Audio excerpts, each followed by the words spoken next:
La ventilación mecánica no invasiva es un tema de creciente importancia en la práctica clínica y que está siendo preguntado con relativa frecuencia en el MIR. Las indicaciones de ventilación mecánica no invasiva no están bien establecidas, están en estudio.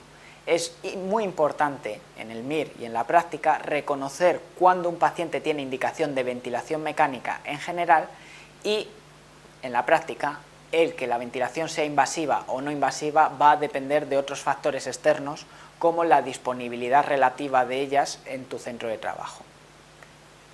Podemos centrar las indicaciones de ventilación mecánica en 5 grandes grupos: inestabilidad hemodinámica, alteración del nivel de conciencia, fatiga muscular, alteraciones gasométricas y origen neuromuscular de la insuficiencia respiratoria. Pero es importante diferenciar si la insuficiencia respiratoria es aguda o crónica agudizada. La inestabilidad hemodinámica es criterio para ventilación mecánica en cualquiera de los dos casos. Un paciente que llega en insuficiencia respiratoria con inestabilidad hemodinámica, tanto si es aguda como si es crónica, debe iniciarse ventilación mecánica. El descenso del nivel de conciencia también es una indicación de ventilación mecánica, pues revela hipercapnia o hipoxemia graves, con afectación neurológica. Si bien hay que tener en cuenta que un paciente con una insuficiencia respiratoria aguda, su nivel de conciencia habitual va a ser normal y cualquier descenso del nivel de conciencia será una indicación de ventilación, mientras que un paciente crónico agudizado puede tener una disminución basal del nivel de conciencia, por lo que se considerará criterio de ventilación mecánica el descenso sobre su nivel habitual. Por ejemplo, si habitualmente está somnoliento, el que esté obnubilado o comatoso.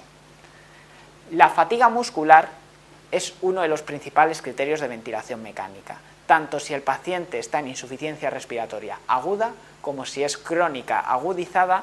La fatiga muscular implica necesidad de soporte ventilatorio.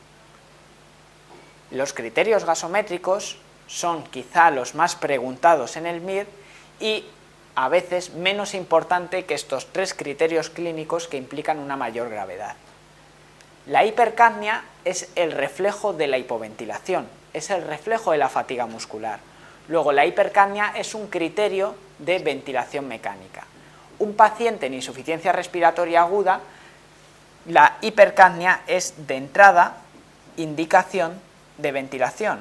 Sin embargo, un paciente en insuficiencia respiratoria crónica puede tener un cierto grado basal de hipoventilación alveolar y por tanto tener retención crónica de carbónico, tener hipercapnia habitual, por lo que se considera necesidad de ventilación la hipercapnia progresiva, es decir, que con tratamiento médico y oxigenoterapia va a más. La acidosis respiratoria se define por la hipercapnia. Un aumento de carbónico por encima de 45 es acidosis respiratoria. Así que para la acidosis respiratoria usaremos los mismos criterios que para la hipercapnia. Y será una indicación de entrada en el agudo y una indicación cuando sea progresiva en el crónico. Sin embargo, si un paciente crónico asociara otra enfermedad que cursara con acidosis metabólica, es decir, se presentara con acidosis mixta, sería valorable de entrada ponerle una ventilación mecánica. La hipoxemia es lo que más nos asusta a los clínicos en la práctica, pero es lo que menos importa de cara a la ventilación mecánica. La hipoxemia no corrige o no suele necesitar para corregir ventilación mecánica, precisa oxigenoterapia y tratamiento médico de su causa subyacente, con lo cual reservaremos la ventilación mecánica para las hipoxemias graves que no corrijan con tratamiento médico habitual, es decir, hipoxemias refractarias a tratamiento, y en el caso de las crónicas reagudizadas, además, cuando el tratamiento de la hipoxemia con oxígeno provoque deterioro del carbónico, provoque retención progresiva de carbónico.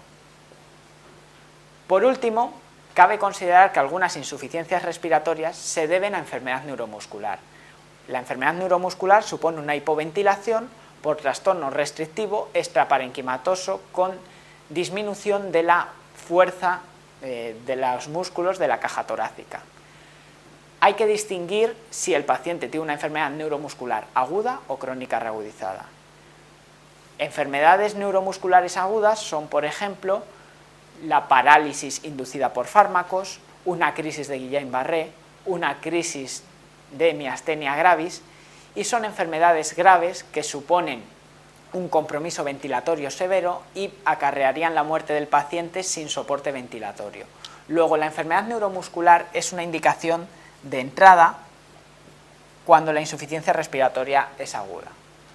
Hay enfermedades neuromusculares crónicas, como las distrofias musculares, la esclerosis lateral amiotrófica y algunas otras. Cuando una enfermedad neuromuscular crónica, degenerativa, irreversible, alcanza el estadio de insuficiencia respiratoria, el paciente está en una situación terminal. En estos casos dependerá de la voluntad del paciente el no adoptar ninguna iniciativa más e iniciar medidas de confort o proceder a una ventilación mecánica no invasiva si así lo desea. Contestando la pregunta, podemos evaluar las respuestas una por una. La primera nos dice PCO2 de 48 en una insuficiencia respiratoria aguda. Como es una insuficiencia respiratoria aguda, nos revela hipoventilación y necesidad de ventilación mecánica desde el principio. La 2 nos dice fatiga muscular u origen neuromuscular de insuficiencia respiratoria aguda. Si el paciente tiene fatiga neuromuscular, es una indicación en insuficiencias respiratorias agudas o crónicas.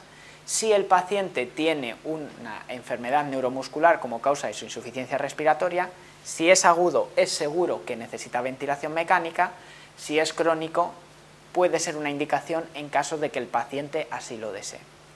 La 3 dice PO2 de 37 en insuficiencia respiratoria aguda. Por mucho que asuste una PO2 de 37, que es extremadamente bajo, la insuficiencia respiratoria se trata inicialmente con oxigenoterapia y tratamiento médico. Si no respondiera a tratamiento médico, habría indicación de ventilación mecánica, pero la 3 no es una indicación ahora mismo de ventilación mecánica. La 4 dice mejoría de presión arterial de oxígeno con la oxigenoterapia, pero asociada a aumento de la CO2 o a acidosis respiratoria progresiva. Es precisamente una de las indicaciones en los pacientes crónicos agudizados que, como pueden tener una CO2 elevada de forma basal, no tienen indicación de entrada ante hipercapnia o acidosis respiratoria aislada. Y la quinta opción dice disminución del nivel de conciencia, que revela insuficiencia respiratoria grave tanto en situación aguda como crónica agudizada y es por tanto siempre una indicación para ventilación mecánica.